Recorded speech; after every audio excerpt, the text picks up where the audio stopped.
అనేకమైనటువంటి అవతారములను స్వీకరిస్తూ ఉంటుంది. అవతారము అనే మాటకు అర్థం ఏమిటంటే, అసలు ఈ మాంస చక్షువు చేత దర్శనం చేయడానికి వీలు లేనటువంటి భగవతి యొక్క స్వరూపం కరచరణాదులతో అందరూ దర్శించడానికి యోగ్యమైన రీతిలో క్రిందకి దిగి వచ్చి ఈ భూమి మీద నడయాడితే అవతారము అని పిలుస్తారు.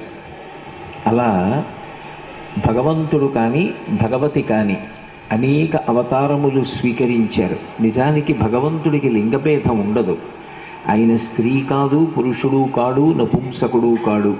భాగవతంలో పోతన గారు ఒక మాట అంటారు, స్త్రీ పురుష నపుంసక మూర్తియును కాక, తిర్య కమర నరాది మూర్తియును కాక, కర్మ గుణభేద సదసత్ప్రకాశితాక, వెనుకనందియుతానగు విభుతలంతు అంటారు.